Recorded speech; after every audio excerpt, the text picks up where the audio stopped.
பாபர் மஸ்ஜிதை இடித்தார்களே, அந்த இடித்த படம் வந்ததே, கீழே உமா பாரதியும் இவங்களும் அத்வானியும் இன்னும் லட்சக்கணக்கான பேர் கரசேவை செய்ய போனவர்கள் இருந்த படம் பார்த்தோமே.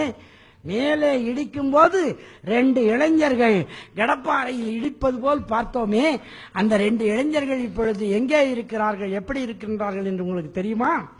அவர்கள் அதை இடித்து விட்டு பெரிய சிவசேனை வீரர்களாய் புகழப்பட்டு ஊர் ஊராய் ஊர்வலம் அழைத்து செல்லப்பட்டு அவருடைய சொந்த ஊர் பல்பீர் சிங், யோகேந்திர சிங் என்கிற அந்த 2 பேரும் ஊர் ஊராய் ஊர்வலம் அழைத்து செல்லப்பட்டு பாணிப்பட்டு என்கிற அந்த அவர்களுடைய சொந்த ஊரில் விடப்பட்டார்கள்.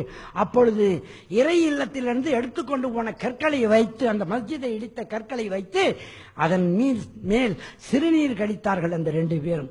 சிறுநீர் கழித்து 3வது நாள் இருவருக்கும் பைத்தியம் பிடித்து விட்டது என்று அறிவிக்கப்பட்டது. அவர்கள் உடைகளை களைந்து எரிந்துவிட்டு நிர்வாணமாக திரிந்தார்கள். தன் தாயையே போய் புணர்வதற்கு முயற்சி செய்தான் 2வது பையன். முதல் பையன் யாரை பார்த்தாலும் அடித்து கடித்து குதறினான். இவ்வளவு பெரிய பைத்தியம் பிடித்து விட்டது. உடனே சிவசேனாக்காரங்க விட்டுட்டு ஓடிட்டாங்க.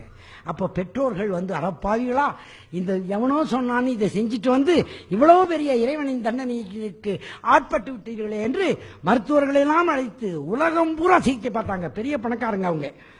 அதிலே மனோதத்துவ சிகிச்சை அளிப்பதற்கு என்னுடைய பேராசிரியர் டாக்டர் பேரன் லண்டனில் இருக்கிறார்.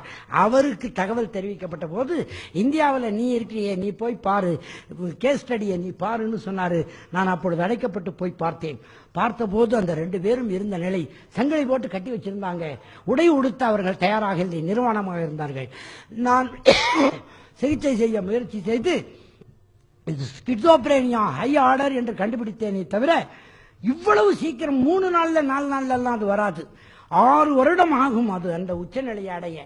3 நாளைக்கு முன்னால நல்லா இருந்தான், திடீர்னு இப்படி ஆயிட்டாங்கன்ட்டு நான் சிகிச்சை செய்ய போகும்போதே 1 வருஷம் ஆகி போச்சு. அப்பொழுது அது நம்மளால முடியாதுன்னு நான் வந்துட்டேன், சொல்லிட்டே வந்துட்டேன் அந்த பெற்றோர்களுக்கு.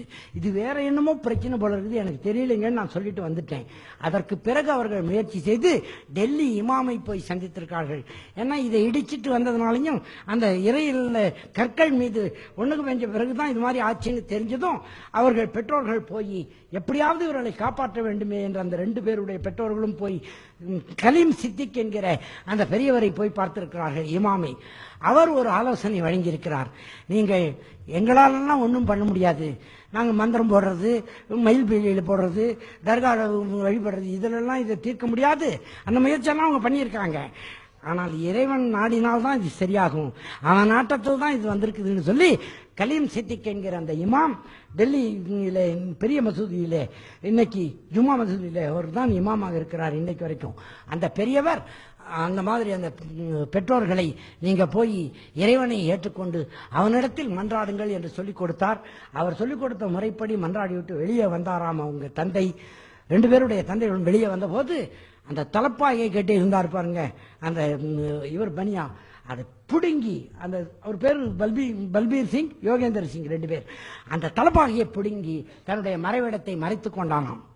2 பேருமே உணர்வு வந்து விட்டது. உடனே சரியா போயிடுச்சு. இப்ப மறுபடியும் நன்றி தெரிவிப்பதற்கு கலீம் சித்திக் இடத்திலே போய் நல்லா ஆயிட்டாங்க, இப்ப என்ன செய்யணும்னு கேட்டா அவர்களை இஸ்லாத்தில் இணைத்து விடுங்கள் என்று சொன்னாராம். கலிமா சொல்லி அந்த குடும்பமே இணைந்து விட்டது. அது மட்டுமில்ல, முக்கிய செய்தி சொல்கிறேன், அந்த 2 பேரும் ஒரு இறை இல்லத்தை இடிப்பதற்கு தூண்டிவிடப்பட்டு செய்தார்களே, அல்லாஹ்வாலே வசீகரிக்கப்பட்டு தண்டிக்கப்பட்டு கண்டிக்கப்பட்டு மறுபடியும் மன்னிக்கப்பட்டு ஏற்றுக்கொள்ளப்பட்ட பின் 100 மஸ்ஜித்களை இந்தியாவில் கட்டுவதற்கு பாடுபட்டு ஊர் ஊராய் அலைந்து கொண்டிருக்கிறார்கள். அந்த கலீம் சித்திக்கும் வருகிறார். நான் மதம், அதாவது இஸ்லாத்திற்கு வந்துவிட்ட செய்தியை அறிந்து அவங்க 3 பேரும் பெங்களூருக்கு விமானத்தில் வந்து கிருஷ்ணகிரி வழியாக சேலம் வந்தார்கள். அந்த 3 பேரும் அங்கே மதரசாவிலே எனக்கு அளிக்கப்பட்ட வரவேற்பிலே அவர்கள் 3 பேரும் கலந்து கொண்டு வாழ்த்தியது மட்டுமல்ல, அந்த 2 நண்பர்களும் இப்ப கொஞ்சம் வயசாயிடுச்சு, அப்ப இளைஞர்களா இருந்தாங்க நான் பார்த்தபோது. அப்போ இப்போ அவர்கள் 2 பேரும் என்னை பார்த்து கேட்டாங்க, அவங்க மொழியில சொன்னாங்க, அதை எனக்கு மொழிபெயர்த்து சொன்னாங்க, என்ன தம்பிங்கெல்லாம் முதலே வந்துட்டோம், அண்ணன் இவ்வளவு லேட்டா வர்றேன்னா. அந்த 2 பேரும் தம்பிங்கெல்லாம் எப்போ வந்துட்டோம், அண்ணன் லேட்டா வர்றேன்னா. தம்பி தப்பு பண்ணிட்டு வந்திருக்கிறேன், நான் தப்பு பண்ணாம வந்துக்கிறேன்.